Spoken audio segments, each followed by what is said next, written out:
Bonjour à tous, j'espère que vous allez bien. Aujourd'hui, on se retrouve pour une nouvelle vidéo tutoriel dans laquelle nous allons voir comment convertir un fichier Python en .py en fichier exécutable en .exe.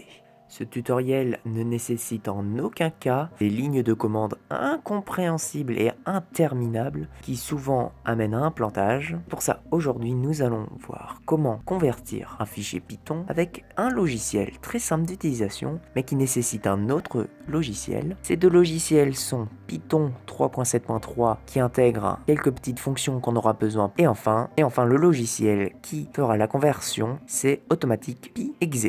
Alors ces deux logiciels seront dans un petit fichier zip disponible dans la description. Donc dans un premier temps, il va falloir exécuter Python 3.7.3. Sur cette nouvelle fenêtre, il va falloir cliquer sur exécuter. L'avertissement de sécurité est là, mais il n'y a pas de virus dans le logiciel. Heureusement. Cette nouvelle fenêtre, il va falloir cliquer sur Install Now. Mais avant de cliquer sur ce bouton, cliquez tout en bas sur le petit Add Python 3.7 to Patch, au cas où qu'il y ait des problèmes. Après cela, cliquez sur Install Now. Vous aurez alors une vérification de sécurité pour vérifier que c'est bien vous, l'utilisateur, que vous voulez installer ce logiciel. Si c'est bien le cas, alors cliquez sur Oui. L'installation se fera alors, ça peut aller plus ou moins vite, cela variera par rapport à la vitesse de votre ordinateur. Après quelques secondes d'installation, une nouvelle fenêtre apparaîtra avec Set was successful. Si vous avez cette fenêtre, cela veut dire que le logiciel s'est correctement installé. Si ça vous affiche un message d'erreur, alors réessayez tout simplement l'installation. Si le problème persiste, essayez de télécharger le logiciel par vous-même sur internet. Si comme moi tout est bon, alors cliquez sur Close. Avant de continuer le tutoriel, je vais rapidement vous expliquer à quoi peut servir un fichier exécutable à la place d'un fichier Python. Premièrement, un fichier exécutable comporte toutes les petites fonctionnalités que vous avez pu importer dans votre programme, telles que Thinker, ou encore Time, ou Random, ou encore Pile. Ce sont des petits logiciels que vous avez sûrement installés à part, c'est pour ça que le fichier exécutable les incorpore directement dans le programme pour que la personne qui l'exécute n'ait pas de problème de compatibilité.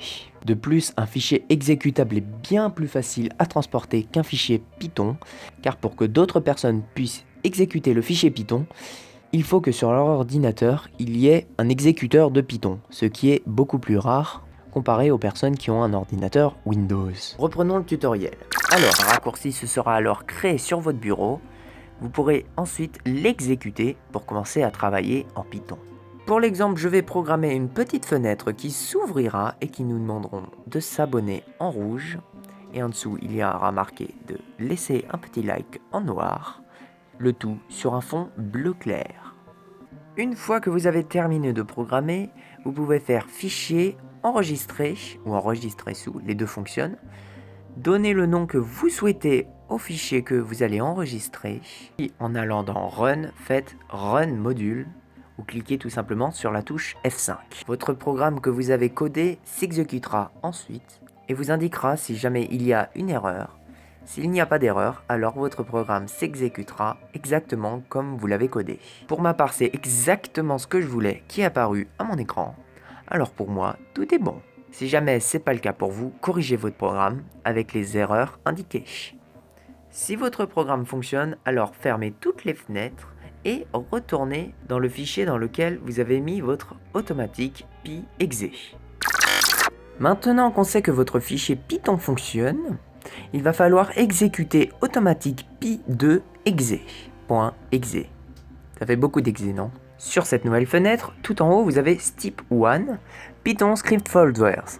Avant de cliquer sur Browse, il va falloir afficher les fichiers masqués. Pour ça, c'est très simple, rendez-vous dans le gestionnaire de fichiers, cliquez en haut à droite sur la petite flèche pour dérouler le menu d'options, allez dans Affichage, et à droite de cette petite fenêtre en haut, cliquez sur Afficher les éléments masqués. Fermez maintenant l'explorateur de fichiers, et retournez dans la petite fenêtre de tout à l'heure et cliquez sur Browse. Dans cette petite fenêtre d'explorateur, rendez-vous dans votre disque dur, puis Utilisateur. Entrez ensuite dans le fichier de votre utilisateur. Dans les fichiers masqués vers le haut, il y a marqué App Data. Allez ensuite dans le fichier local puis descendez en bas pour aller dans le fichier Programme. Ensuite, allez dans le fichier Python, puis dans le fichier Python 37. Cliquez ensuite sur le bouton Sélectionner un dossier. Sélectionnez ensuite PyInstaller dans le STIP 2 Select Compiler. Sélectionnez PyInstaller et cliquez sur Installer. Un message s'affichera alors pour vous informer que l'installation s'est correctement faite. Sélectionnez ensuite ce qui vous intéresse. Si vous voulez avoir la console faite with console, comme par défaut, mais si jamais vous ne voulez pas avoir la console, alors faites without console. Pour ceux qui ne le savent pas, la console est cette fenêtre. Sélectionnez ensuite Compile into Single Executable, ce qui veut dire que ça va compiler votre fichier Python en un seul fichier.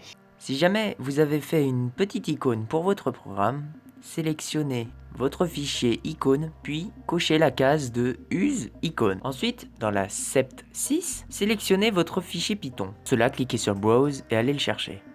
Ensuite, le sept 7, sélectionnez le fichier dans lequel votre exécutable sera créé. Par exemple, pour moi, le bureau. Ensuite, cliquez sur Convert Select Script, ce qui convertira votre script en exécutable. Après quelques secondes, la fenêtre disparaît. Les fichiers sont alors créés. Pour vérifier si la conversion s'est bien faite, il suffit de tester le programme en l'exécutant. Comme on peut voir pour mon programme, ça fonctionne parfaitement bien.